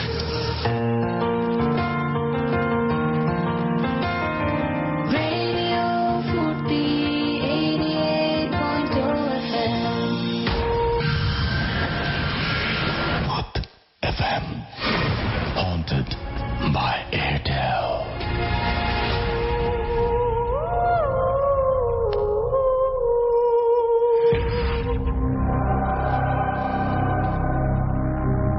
শুনছেন সবসময় রেডিও ফুটতে চলছে ভূত এফএম হন্টেড বাই এয়ারটেল। আমি রাসেল আছি সাথে এবং একের পর এক ঘটনা শুনে যাচ্ছি আপনাদের। আমরা এখন আরো একটা ইমেইল পড়ব। সেই ইমেইলটি আমাদের পাঠিয়েছেন অর্ণব চৌধুরী, অর্ণব সাদ্দাম মার্কেট তুষারধারা থেকে, এবং আমি তার ঘটনাটি পড়ছি। আসসালামু আলাইকুম, কেমন আছেন? আমি জানি আপনি সবসময় ভালো থাকেন এবং ভালোর দলে, আর আমি সবসময় ভালো থাকার চেষ্টা করি। আমি এখন যেটা শেয়ার করব তা হলো আমার দেখা সত্য একটা ঘটনা। আমি ভূত সংক্রান্ত কোনো বিষয়ে ঘটনা বা কাহিনী বলতে নারাজ, তাই ব্যাপারটি বলছি। ব্যাপারটি হলো আমাদের তুলারাম বিশ্ববিদ্যালয়ের পাশের একটা বিল্ডিং এবং 5 তলা একটা বিল্ডিং। সেই বিল্ডিং এর 3য় তলার ডান পাশের রুমকে কেন্দ্র করে আমি আর আমার বন্ধু সিয়াম 3য় তলায় ডান পাশের রুমে থাকি। 2 রুম, রান্নাঘর আর ওয়াশরুম নিয়ে এই ফ্ল্যাটটা। আমি গত 15-10-12 তারিখে 8টায় ঘরে ফিরি এবং ঘরে নক করতেই সিয়াম দরজা খোলে। দরজা খোলার পর দেখি ঘর পুরো অন্ধকার এবং সিয়ামের হাতে একটা ছুরি। আমি বললাম, কিরে, ঘর অন্ধকার করে হাতে ছুরি নিয়ে কেন? সিয়াম কোনো উত্তর দিল না। সে তার ঘরে চলে যায়। আমি তার পেছন পেছন যাই। তার ঘরে যাবার পর সে আমার সামনে তার বাম হাত দিয়ে তার চুল ধরে ও ডান হাত দিয়ে ছুরি দিয়ে তার নিজের গলা কেটে ফেলে। বাম হাত দিয়ে চুল সহ মাথাটা আমার সামনে ধরে। তা দেখে আমি জ্ঞান হারিয়ে ফেলি। তারপর আমি আর কিছু জানি না। জ্ঞান ফেরার পর শুনি তা সিয়ামের মুখ থেকে। সিয়াম রাত 11টায় ঘরে ফিরে দেখে আমি আমার ঘরে অজ্ঞান হয়ে পড়ে আছি। রাত 1টায় আমার জ্ঞান ফিরলে আমি দেখি আমার সামনে সিয়াম ও পাশের ফ্ল্যাটের আন্টি ও আঙ্কেল। সিয়াম বলে, তুই ঘরে ঢুকলি কি করে? চাবি তো আমার কাছে, তুই তো চাবি না নিয়েই চলে গিয়েছিলি। আমি বললাম, তুই তো দরজা খুললি। সিয়াম বলে, আমি 11টায় ঘরে ফিরে দেখি তুই অজ্ঞান হয়ে পড়ে আছিস। সিয়াম বলল, তুই জ্ঞান হারালি কি করে? আমি ওকে সব বললাম। ও সব শুনে বলল, আমি রাত 11টায় ঘরে ফিরি। এখন প্রশ্ন হলো, দরজা খুললো কে? ঘরে কে ছিল? আর আমি ওর ঘর থেকে আমার ঘরে কিভাবে আসলাম? এখন আর আমরা ওই বাড়িতে থাকি না, এবং মেসে থাকি। এখন আমরা ঈদের পর বাড়ি বদলাবো। আমি আর সিয়াম তুলারাম বিশ্ববিদ্যালয়ে হিসাব বিজ্ঞানের 4র্থ বর্ষের ছাত্র। আশা করছি ঘটনাটি আপনাদের ভালো লাগবে। হ্যাঁ, ঘটনাটি আমাদের ভালো লেগেছে এবং আমরা ঘটনাটি পড়ে ফেলেছি। থ্যাংক ইউ আপনার ঘটনা পাঠানোর জন্য। আরো একবার জানিয়ে দিই, শুনছেন সবসময় রেডিও ফুটতে চলছে ভূত এফএম হন্টেড বাই এয়ারটেল। আপনাদেরকে ঈদের অগ্রিম শুভেচ্ছা জানাচ্ছি আমি রাসেল। আর সেই সাথে আপনাদেরকে জানিয়ে দিচ্ছি আমাদের ইমেল অ্যাড্রেসটি ভূত এফএম এ। আপনারা অবশ্যই আপনাদের ঘটনাগুলো পাঠিয়ে দেবেন এই ঈদের ছুটিতে। bhutfm@radiofurti.fm হচ্ছে আমাদের অ্যাড্রেস, এবং আমাদের অ্যাড্রেসটি স্পেলিংটি হচ্ছে BHTTFM@radioforti.fm। যাই হোক, আমরা চলে যাব পরবর্তী ঘটনায় এবং আমাদের স্টেশনের আরো একজন আছে যিনি আপনাদের ঘটনা শোনাবেন। চলুন শুনে আসি তার ঘটনাটি এবং তার কাছ থেকেই। শুনছেন সবসময় রেডিও ফুর্তি আর ভূত এফএম নিয়ে আবারও ফিরে আসলাম আমি রাসেল, আর সাথেই রয়েছেন আর যে অপু, আমাদের অপু ভাই। ঠিক বলেছেন রাসেল ভাই, আমি আছি। আছেন তো সাথে? আমার ইনফ্যাক্ট রাসেল ভাই সত্যি কথা, যে আপনার যে প্ল্যানটা ছিল এই যে আর যে স্পেশাল ভূত এফএম, আমি আপনার শোটা কিন্তু শুনি, কারণ ততক্ষণে আমি বাসায় থাকি। আর আনফর্চুনেটলি আপনার শোটা আমি পুরো শুনতে পারি না। আচ্ছা, কেন? কারণটা কি? কারণ হচ্ছে মাঝপথে সবাই যখন স্টোরি বলতে থাকে, মাঝপথে আমি রেডিও বন্ধ করে দিই। সেটাই আমার ভয় লাগে। আমার কাছে এই ভয়ঙ্কর কথাটা আমাকে অনেকেই জানিয়েছে আর কি। You have no idea, specially all the sound effects and all the stories. এই পর্যন্ত যতগুলো স্টোরি আমি শুনছি, এগুলো যদি আসলেই সত্যি হয়, এবং আমি আমার নিজের লাইফে যেগুলো জানি সেটাও যদি সত্যি হয়, তাহলে আমি গেলাম। আপনি ছিলেন না, কিন্তু আপনার সম্পর্কে বা আপনার একদম পুরোপুরি সামনাসামনি দেখা একটা ঘটনার কথা আমি অলরেডি জানি। প্রচন্ড শীতের মধ্যে হঠাৎ করে আপনার খুব প্রচন্ড গরম পেয়েছিল, ঘামছিলেন নাকি আপনি? সুমন ভাই, অর্থহীনের সুমন ভাইটা বলছিল। আচ্ছা, ওইটা একটু বলবেন যে আসলে ব্যাপারটা তখন কি মনে হয়েছিল বা কিরকম? আচ্ছা, আমি এটা একটু এক্সপ্লেন করি। ব্যাপারটা ছিল এরকম যে সুমন ভাইদের একটা ফার্ম হাউস আছে শ্রীপুরে। তো আমরা প্রায় আগে যখন আমি যখন মিউজিক টিউজিক করতাম তখন প্রায় আমরা মানে একদম গ্রুপ দল বেঁধে আমরা ওখানে ঘুরতে যেতাম, থাকতাম একদিন 2 দিন থাকতাম। এন্ড ওটা হচ্ছে মোটামুটি বিশাল একটা জায়গা নিয়ে। তো মাঝখানে ওনাদের বাংলো বাড়িটা, সেখানে থাকি আমরা। তো সেটা হচ্ছিল যে আমরা প্রথম গেলাম একবার খুব শীতে, মানে এত শীত, প্রচন্ড শীত, আমরা বারান্দায় বসতে পারছিলাম না। এন্ড ওই সময় যেটা করলাম যে আমি নিজে কিছু গরম জামা কাপড় নিয়ে গেছিলাম। তো আমি টি শার্ট পরলাম, 2-3টা টি শার্ট, ওইটার উপরে সোয়েটার, সোয়েটারের উপরে জ্যাকেট, জ্যাকেটের উপরে একটা ওভারকোট ছিল। বিরাট প্রস্তুতি, এত শীত ছিল, আমি জাস্ট বোঝাবার জন্য যে কতটা ঠান্ডা লাগছিল। সুমন ভাইদেরও একই অবস্থা, আরো অনেকেই ছিল আমাদের ফ্রেন্ডসরা। তো রাতে আড্ডা টাড্ডা দেওয়ার পরে এখন আমরা ঘুমাতে যাবো। ইটস অলমোস্ট লাইক কয়টা, 3:30-4টা বাজে, ভোরও হয় নাই আবার রাতও শেষ, প্রায় এরকম একটা সময়। তো আমি আর সুমন ভাই এক রুমে ছিলাম। তো ওর মধ্যেও এত ঠান্ডা লাগছে যে সুমন ভাইয়ের ওই রুমের ভেতরে গিয়েও মানে ঠান্ডায় কাঁপছি আমরা সবাই। কোনো মতে ওটার উপরে আবার কম্বল টম্বল জড়িয়ে আমরা দুজন ঘুমানোর চেষ্টা করলাম। হঠাৎ রাত্রে দেখি যে শুরু হলো আপনার গরম লাগা। আমি ভাবলাম যে আচ্ছা এত কিছু পরে আছে, তবে গরম লাগছে, কম্বলটা ফেলে দিলাম আমার গায়ে থেকে। তারপর দেখি আবার গরম লাগছে, আমি কোটটা খুলে ফেললাম, তারপর সোয়েটারটা খুলে ফেললাম, তারপরে একে একে টি শার্ট খোলা শুরু করলাম। শেষ লাস্ট যে টি শার্টটা বাকি ছিল ওটা আর খুললাম না, কিন্তু আমার এত গরম লাগছিল যে ঘামছি, আমি রীতিমতো ঘামছি। সেটা শুনছিলাম আমরা সেদিন। তখন আমি না পেরে, আমার পাশেই সুমন ভাই ঘুমিয়েছিলেন, আমি ভেবেছিলাম যে ঘুমিয়েছিলেন, উনিও যে জেগে আছেন আমি জানি না। আমি সুমন ভাইকে জিজ্ঞেস করলাম, সুমন ভাই আপনার কি গরম লাগছে নাকি আমার একলা গরম লাগছে?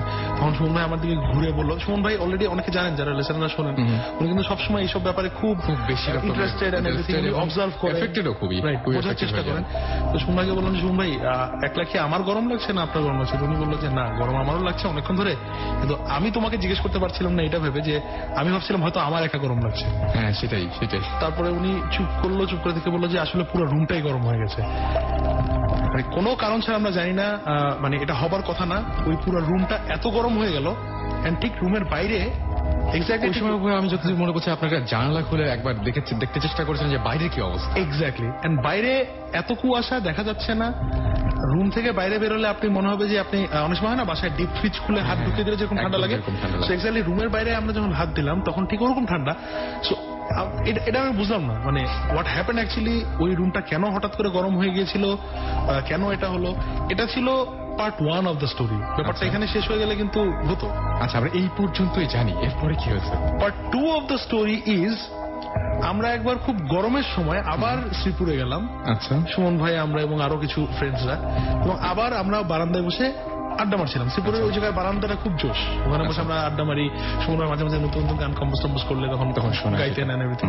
তো এরকম আড্ডা দিচ্ছি, তখন প্রচন্ড গরমের সময়, মানে এটা কি মার্চ এপ্রিলের কথা বলছি আমি। প্রচন্ড গরম, একদম হুলস্থুল গরম। ওই সময় আমরা বারান্দায় বসে গল্প করছি, রাত বাড়ছে। এর মধ্যে সুমন ভাই সবসময় ভৌতিক গল্প করতে পছন্দ করেন, তার এক্সপিরিয়েন্স গুলো বলেন, আমরা শুনে মানে মোটামুটি ভয়ে একাকার অবস্থা ওই জায়গায়। শ্রীপুরেরও কিছু স্টোরি আছে যেটা আমি পরে বলবো, মানে সুমন ভাইয়ের মুখে শোনা। তো একটা সময় হঠাৎ খেয়াল করলাম যে মনে হচ্ছে আশেপাশে কুয়াশা। আচ্ছা, এবং হঠাৎ করে তাকিয়ে দেখলাম যে মার্চ এপ্রিলের ওই সময়, মানে আমরা এত গরমের মধ্যে চারিদিকে কুয়াশা ঢেকে গেল, এবং মানে ডিসেম্বর, নভেম্বর, জানুয়ারির মতন কুয়াশা, ওই রকম সময় এক হাত দূরে জিনিস দেখা যাচ্ছে না, এবং অনেক কুয়াশা এবং ঠান্ডা লাগছে। আমরা বারান্দায় বসে, তো ওটারও আমার কোনো এক্সপিরিয়েন্স ছিল না। আমি সুমনকে জিজ্ঞেস করলাম, সুমন বললো যে না, অনেক সময় হয়তো হয়, সরি আমার মোবাইলটার জন্য, যাই হোক, তো অনেক সময় হয়তো এরকম হয় যে ওয়েদার টোয়েদার এরকম হয়ে যায় এই জন্য, কিন্তু ওটা ওইরকম ছিল না। মানে ওয়েদার চেঞ্জ হলে অনেক সময় এটা হয়, আমরা জানি, হয়তো একটু গরম লাগে, একটু ঠান্ডা লাগে, হঠাৎ করে বৃষ্টি আসলো, কিন্তু এইটা ওরকম ছিল না। কিরকম মানে এমন একটা কিছু ঠিক বোঝানোর মতো আর কি। হ্যাঁ, মানে আমি এটা বোঝাতে পারবো না, মানে একটা ব্যাপার আছে না, ইউ ডোন্ট ফিল গুড, মানে আমি ঠিক ভালো ফিল করছিলাম না, যে না এটা ঠিক নর্মাল না, this is not natural. So this is the whole story about এই ওয়েদার চেঞ্জিং। কিন্তু অলরেডি মানে আমাদের ভূত এফএম এর মাধ্যমে জেনেছি যে যখন এরকম আমরা কোনো স্পিরিচুয়াল কোনো ব্যাপার স্যাপার ঘটে বা কোনো স্পিরিট সামনে আসে, তখন আমাদের যেটা হয় সেটা হচ্ছে হঠাৎ করেই টেম্পারেচারটা চেঞ্জ হয়ে যায়। Right. এবং এখন তো সেটা মানে আমি চাই না, আমি এটা এক্সপ্লেনেশন চাই না এই কারণে, সেটাই। কারণ আমি জানি যে এটা নিয়ে আমি ভাবতে গেলে আমি আবার ভয় পাবো। So আমি এটা চাই না। এর মধ্যে আর কি মানে আর কোনো ঘটনা কি শ্রীপুরে ঘটনা কি আমরা শুনতে পারবো নাকি আরো? শ্রীপুরের অনেক ঘটনা আছে, আমি আচ্ছা। জানি না, এগুলো সুমন ভাইয়ের মুখে শোনা। শ্রীপুরের যেমন প্রায় ওখানে দেখা যেত, ইনফ্যাক্ট এই জন্যই কিন্তু আমরা বারবার যেতাম, একটা আচ্ছা, ওই ইন্টারেস্টিং লাগতো জায়গাটা, যে কি ব্যাপারটা কি সেখানে দেখি, যদিও সরাসরি কখনো কিছু দেখিনি আমরা, কিন্তু একবার শুনলাম যে শ্রীপুরের সুমন ভাইদের ওখানে যে গার্ডরা থাকতেন, গার্ডদের মধ্যে থেকে একজন গার্ড চাকরি ছেড়ে দিলেন হঠাৎ করে। তার কারণ হচ্ছে যে কিছু একটা দেখেছেন তারা রাত্রেবেলা, এবং দেখে সে কোনোভাবেই চাকরি করবে না, কোনো চাকরি ছেড়ে দিল। তারপর আরেকবার শুনলাম যে সেখানে একজন, আমি নাম মেনশন করছি না, কিন্তু নামটা আমার মনে নেই এখন, আমাদের একজন বাবুর্চি ছিল। সো ওই বাবুর্চিকে নিয়ে ব্যাপারটা যেটা ছিল যে আন্টিরা, মানে সুমন ভাইয়ের আম্মারা একবার বেড়াতে গিয়েছিলেন এখানে, অ্যান্ড উনি ওই বারান্দাতেই দাঁড়িয়েছিলেন বেশ রাতে, এবং উনি বারান্দায় দাঁড়িয়ে দাঁড়িয়ে কিছু একটা করছিলেন। হঠাৎ দেখলেন যে বাবুর্চিটা হেঁটে মানে সামনে বাগান দিয়ে হেঁটে সোজা চলে যাচ্ছে। আচ্ছা, তো উনি ডাক দিলেন, এই অমুক শোন শোন শোন। তো বাবুর্চিটা ঘুরে তাকালো না, তো উনি একটু রেগে গেলেন যে কি ব্যাপার, মানে ডাক দিলাম, মানে এটা কেমন বেয়াদবি, শুনলো না। তো তিনি রেগে যখন নিচে নামলেন তাড়াহুড়ো করে, নিচে নেমে দেখলেন যে বাবুর্চিটা কিচেনে রান্না করছে। মানে একই মানুষ দুই জায়গায় তিনি একই সময় দেখেছেন। এটা sorry once again for myself. So একই জিনিস একই জায়গায় দুই জায়গায়, এটা আমার পরেরগুলো মনে নেই, কিন্তু এই ব্যাপার শ্রীপুরে কয়েকবার ঘুরতে দেখা গেছে, যে একই মানুষকে দুই জায়গায় দেখা গেছে। এটা কি ভূত না এটা কি না এটা সুপার ন্যাচারাল কোন ব্যাপার, I have no idea and clue, but this is the thing I know. I have few more stories I want to share. So আমরা আমার একটা ব্রেক যাই। আমার ওই দিনের কথা মনে পড়ছে, I am not feeling well. আমার মনে হচ্ছে সামনাসামনি আমি দেখতে পাচ্ছি, এবং আমার মনে হয় একটা ব্রেকে যাই, এবং এই সময় একটা গান শুনে আসি। আমি অপু ভাই আমি জানি যে খুব পছন্দ করেন, এবং আমাদের এই শোটার সাথেও খুব চাই। আমরা মাইকেল জ্যাকসনের একটা গান শুনি, Ghost. Oh my God, I love the video also. Ghost গানটা শুনে আসি। Ghost by Michael Jackson.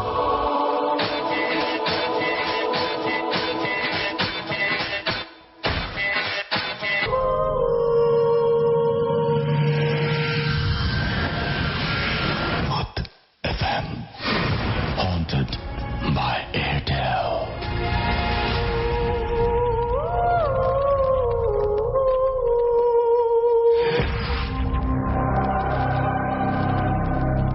Alright, আমরা আবারও ফিরে আসলাম ভূত এফএম নিয়ে। আর ভূত এফএম এর আজকে স্পেশাল একটা এপিসোড যাচ্ছে ঈদ উপলক্ষে।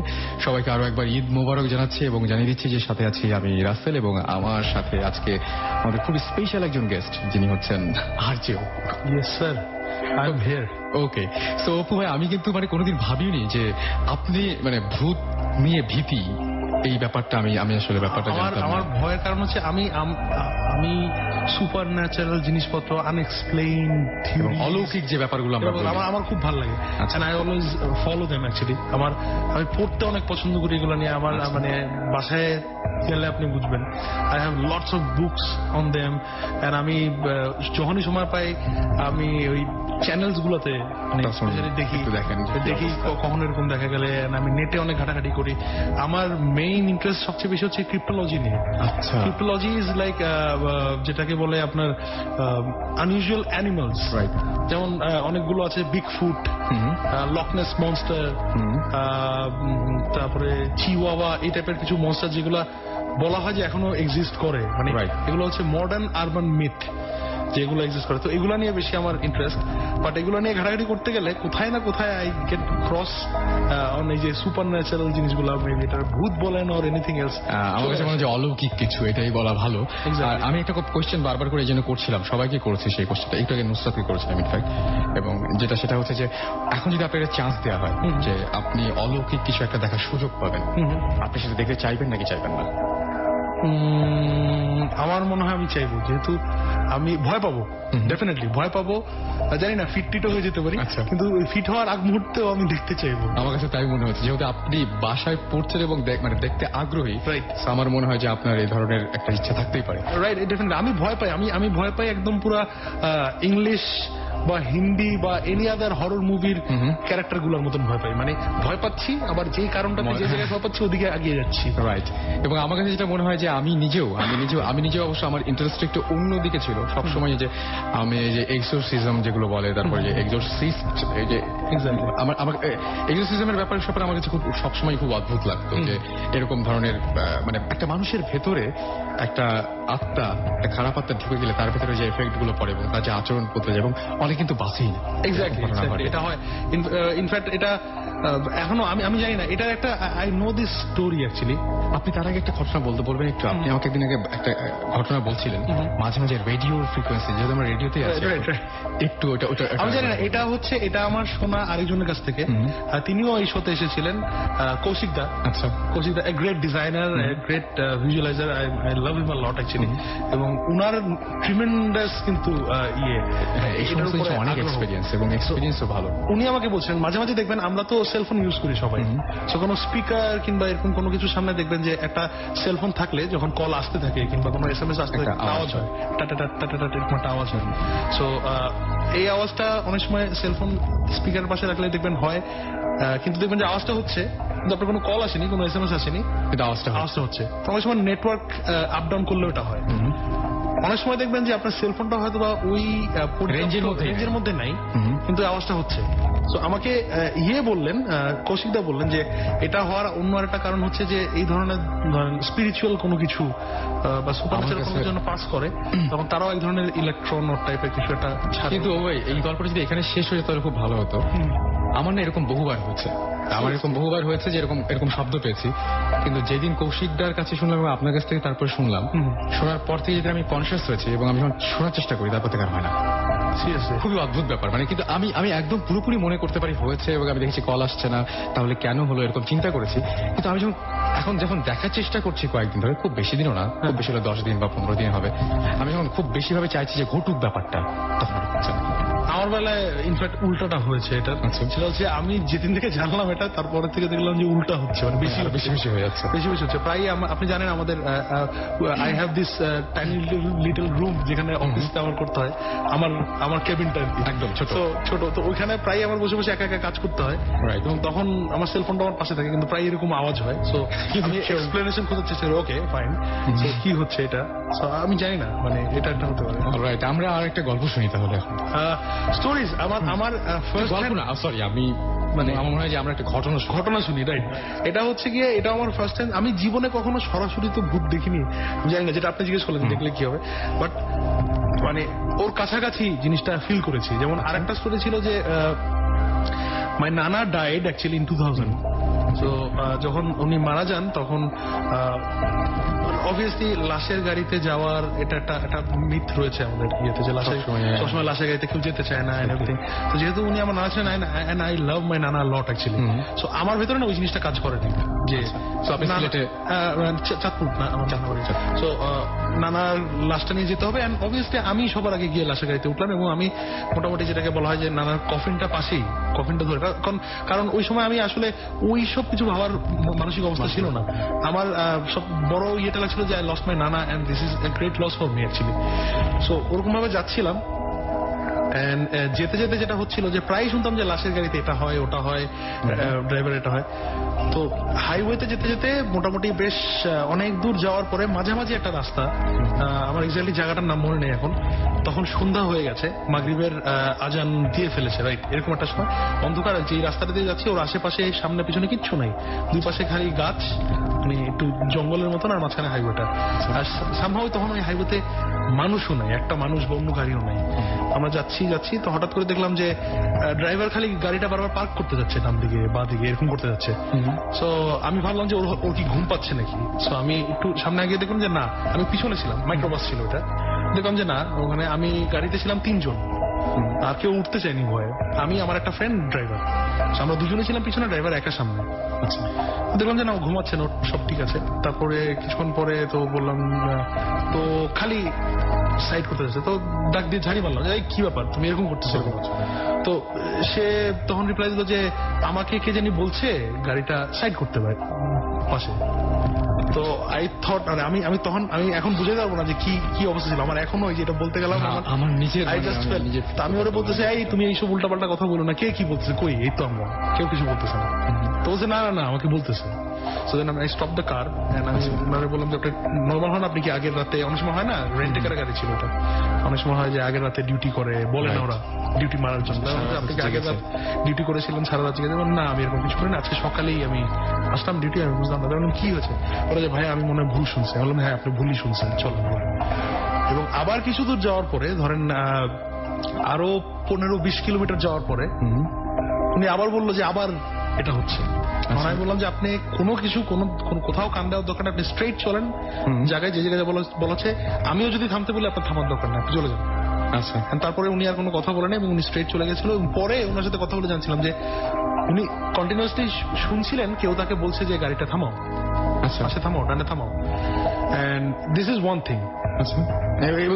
এটা আসলে কোনো ব্যাখ্যা নাই এবং কোন ধরনের কোনো মানে ইয়ে নাই যে কিভাবে এটা হয়। এখন হতে পারে যে আপনার ওই ড্রাইভারের হয়তো একটা হ্যালুসিনেশন বা কিছু একটা হচ্ছিল, হতে পারে, কিন্তু না হওয়ার সম্ভাবনা বেশি। আমি এই জন্য বলবো তারা তিনি পেশায় একজন ড্রাইভার এবং তাকে এই ধরনের জিনিসপত্র হ্যান্ডেল করতে হয়। এক্স্যাক্টলি। এবং তিনি professional, this is not the first time. সে আরো বহুবার এরকম লাশ নিয়ে গেছে, বহুবার এরকম কখনো, সে বলছে যে এরকম হয় নাই, বাট লাশের গাড়িতে যেটা হয় নর্মাল মিথ, যেটা যে অনেক বিপদ আপদ হয় অথবা মানে অ্যাক্সিডেন্ট হতে এই ধরনের মিথ থাকে। এটা ও বলছিল যে ফর দ্য ফার্স্ট টাইম ওর সাথে এরকম হচ্ছে। তো এখানে এই পর্যন্ত গেল এই ব্যাপারটা।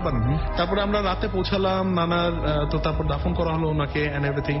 সো রাত্রেবেলা আরো আত্মীয় স্বজন সবাই আসছে। তো আমাদের নানার বাড়িটা হচ্ছে গিয়ে যে দেশের বাড়িতে, গ্রামের বাড়িতে বেশিরভাগ বাড়ি যেরকম থাকে যে অনেকগুলো ফ্যামিলি মিলে বিশাল একটা এলাকা জুড়ে থাকে, মাঝখানে বিশাল বড় উঠান, আর এক দিকে এক একটা বাসা, একটা ঘর টাইপের আর কি। সো সব ঘরই মোটামুটি প্যাকড, কারণ সব চারিদিক থেকে আত্মীয় স্বজন এসেছেন। কিন্তু আমি এবং আমার একটা কাজিন আমাদের করলো হচ্ছে গিয়ে নতুন একটা ঘর তোলা হয়েছে ওখানে। আমাদের এক মামা তুলেছে, আনফরচুনেটলি তিনিও মারা গেছেন। সো উনি ওই নতুন ঘরটা তুলেছিলেন। সো ওই ঘরে আমাদেরকে থাকতে হলো এবং ওই ঘরে নতুন ঘরে মানে আমরাই দুজন বাকি ছিলাম ইনফ্যাক্ট। সো পুরা ঘরটার মধ্যে আমরা দুজন, মানে ঘরটা মানে বলতে তো অনেকগুলো রুম, অনেকগুলো রুম একটা ঘর। তো আমরা বেছে বেছে একটা ঘর নিলাম জানালার পাশে। তো জানালার যে রুমটাতে আমরা ছিলাম, খাটের পাশে, জানালার পাশে খাট এবং জানালার ওই পারে হচ্ছে গিয়ে আপনার বাগান, বিশাল বড় বাগান। বাগানের ওই পাশে, বাগান ক্রস করে হচ্ছে আপনার কবরস্থান। তো রাতে বসে বসে গল্প করছি, ঘুম আসছে না। জানালা খোলা, গরমের সময় তখন ছিল, এক ফোঁটা বাতাস নাই।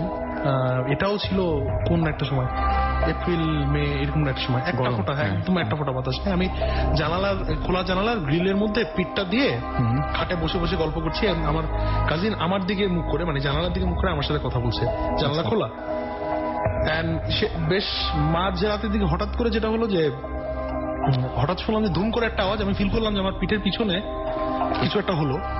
সো আমি তখনই বুঝলাম যে সামথিং হ্যাপেন নর্মাল। আমি ওই যে আগেই বললাম আমি কিন্তু ভয় পাই। আমি ভয়ে আমি যেটা করলাম যে ওইখানে স্ট্রেট বসে থেকে চোখ বন্ধ করে ফেললাম। তো বন্ধ করে আমি সামনের আমার কাজিনটাকে বলছি যে কি দেখছিস বল, কি দেখছিস বল। তো ও বললো যে আমি কিছু দেখি নাই। আমি বললাম, তখন চোখ খুললাম, খুলে দেখি যে ও সামনে নাই। ও ভয়ে লাফ দিয়ে খাটের পিছনে চলে গেছে। ও দেখে নাই, কিন্তু ও ফিল করছে কিছু একটা হয়েছে। তো আমি সাহস পাচ্ছি না কোনোভাবে সাহস করে আমি পিছনটাকে দেখলাম যে জানলাটা বন্ধ করে দেওয়া হয়েছে, মানে শাটার কেউ পিছন থেকে বন্ধ, এবং সেটা নিশ্চয়ই শব্দ করে বন্ধ করে দেওয়া হয়, ধুম করে, মানে কেউ যদি এটা করে। সো আমি ওই যেটা বললাম আপনাকে, আমার এটা হয় যে আমি ভয় পাই। ভয়ের পরের অ্যাকশনটা হয় যেটা, যে আমি যে কারণটাতে ভয় পেলাম সেটা দেখে নিতে আমি তাড়াতাড়ি ওর হাত ধরলাম, চল এখন চল। দৌড়ে বাসার পিছনে গিয়ে বাগানের ওখানে গেলাম, কেউ নাই সেখানে, একটা ফোঁটা বাতাস নেই, গাছের একটা পাতাও নড়তেছে না, এবং জানালাটা বন্ধ। এন্ড আমি বুঝলাম না এটা কেন। আমি আবার জানলাটা খুললাম, বাতাস ছাড়া এটা কিভাবে হলো, কে করলো এটার কোনো। আবার জানলাটা খুললাম, খুলে এবার ভিতরে গেলাম। ভিতরে এবার দুজন আমরা বসে ভয় পাচ্ছি, কিন্তু বসে ওকে বললাম এবার জানলার দিকে তাকায় থাকি, দেখি তো কি হয়। এবং জানলার দিকে তাকিয়ে থাকলাম, কিচ্ছু হচ্ছে না। হারিকেন জ্বালানো, কারেন্ট নাই, মানে ইলেকট্রিসিটি নাই আমাদের নানা বাড়িতে। আচ্ছা, ওখানে হারিকেন রাখা। আবারও মেনশন করছি, এক ফোঁটা বাতাস নেই। আমরা দুজন জানলার দিকে তাকিয়ে আছি, আমাদের পিছনে হারিকেন। খরচ দেখলাম হারিকেন নেমে গেল। এবং হারিকেন কিন্তু নেবে না, হারিকেন কিন্তু একটা কাছের ইয়েতে থাকে এবং অনেক বাতাস হলেও মানে এক্স্যাক্টলি হারিকেন নেবে না, বরং শিখাটা মানে যে আরো হারিকেন ফ্লেমটা ওটা বড় হয়ে যায়। আমরা দেখলাম হারিকেন নিভে গেল, পিছনে ঘুরলাম, ঘুরে মুখে ফাইন, এটা একটা হয়ে গেছে বা এনিথিং হ্যাপেন্ড। আমরা হারিকেনটা আবার জ্বালানোর চেষ্টা করলাম, দেখলাম যে হারিকেনের কেরোসিন এবং হারিকেনের যেই শোলতা থাকে সবকিছু ঠিক আছে, বাট সামহাও হারিকেনটা নিভে গেল। তারপরে আর কিছু এক্সপ্লেন করার মতন অবস্থা ছিল না, চোখ বন্ধ করে জোর করে ঘুমাইলাম। Last thing, second thing I remember, সকালবেলা ঘুম থেকে উঠে সবার আগে জিনিস প্যাক করে আমি আজকেই যাচ্ছি, আর এখানে নাই। সো দ্যাট ওয়াজ সামথিং, আমি জানি না ওটা কি ছিল। এটা কি শরীরের উপরে কোনো ইফেক্ট করেছিল বা শরীর খারাপ ছিল বা এরকম কিছু? না মানে পরের দিন এরকম কিছুই হয় না, এরকম পরে। কিন্তু এটারও আমি কোনো এক্সপ্লেনেশন কি হলো ওখানে বা কেন হলো, ওটা বাসাটা এমন ছিল কেউ যে জোক করবে আপনার সাথে বা মজা করবে, তখন পুরো বাড়ির সিচুয়েশনটা এরকম ছিল না। আমি এটা চিন্তা করছিলাম যে বাড়ির যে পরিবেশ, বাড়ির যে অবস্থা, সেই অবস্থার মধ্যে এমন কোনো কারণই নাই যে কেউ মজা করে এই কাজটা করবে। মানুষ, তিনি হচ্ছে বাড়ির একজন সিনিয়র মানুষ, তিনি চলে গেছেন। এক্স্যাক্টলি। সুতরাং এই জিনিসগুলো খুবই অদ্ভুত, তাই না? আমি জানি না, this is my story and I shared it আপনাদের সাথে। আই হোপ কখনো না কখনো কোনোদিন আমি হয়তো এগুলোর অ্যান্সার পাবো, বাট আমি জানি না টিল দেন, মানে আনএক্সপ্লেইনড জিনিসগুলা অ্যান্সার যদি কেউ পায় বা আপনাদের মধ্যে যদি কেউ পায়, I will definitely love to know. Okay, আর অনেকেই আমাদের জানাচ্ছে যে ঈদের দিনে হঠাৎ করে ভূতের স্টোরি কেন? তো ভূতের স্টোরি কেন এই ব্যাপারটা হচ্ছে কি বলবো, যখন আমি এর আগে বলেছি, উত্তরটা দিয়েছি, তবে সকালবেলায় যখন আমি কথা বলছিলাম অপু ভাই আরো মজা করে উত্তরটা দিয়েছিলেন। ওপু ভাই, ঈদের দিনে কেন আমরা ভূত নিয়ে কাজ করছি একটু বলবেন সবাইকে? এটার কারণ হচ্ছে ঈদের একটা আনন্দ থাকে, আর ঈদের আনন্দটা সবসময় একই রকম একঘেয়েমি আনন্দ থাকে। প্রায় অনেকে কমপ্লেন করে যে আরে ঈদে ওই একই আনন্দ, ওই একই ঘোরাটা। So we added something else, ঈদের আনন্দ ভয়। সো এনজয় এই কথাটা শোনানোর জন্য, ঈদের আনন্দ ভয়। So stay tune two radio ফুর্তি, এবং আশা করছি যে অনেক ভালো লাগছে আপনাদের এবং অনেক ভয়ও লাগছে, সেটাই আশা করবো। সো একটা গান শুনবো, একটা গান শুনে আসি। আর ও ভাই, আপনাকে thank you very much, thanks for coming. ঈদের এই দিনটাতে সময় বের করে বলার সঙ্গে সঙ্গে যে চলে এসছেন, এটাতে অনেক অনেক ধন্যবাদ আপনাকে।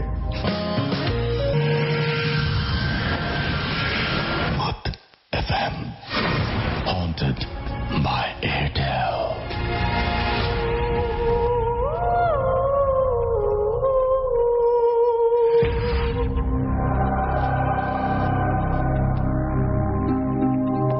শুনছেন সবসময় রেডিও ফুর্তি, আমি রাসেল আছি, সাথে চলছে ভূত FM haunted by Airtel.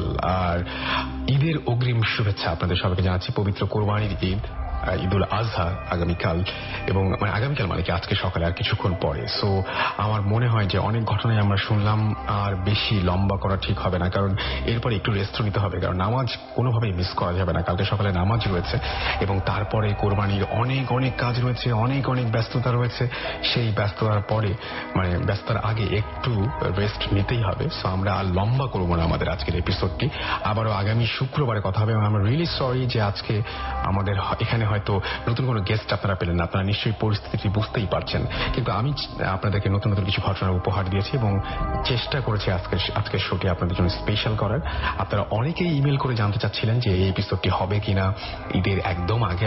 So এপিসোডটি করা সম্ভব হবে কিনা এই নিয়ে আপনাদের মনেও সংশয় ছিল, সেই সংশয় দূর করে আমরা আজকের এই এপিসোডটি কমপ্লিট করলাম, এবং আশা করছি যে আপনাদের সবার অনেক বেশি ভালো লেগেছে। আমাদের সাথে ইমেইলে অবশ্যই আপনাদের যোগাযোগ থাকবে।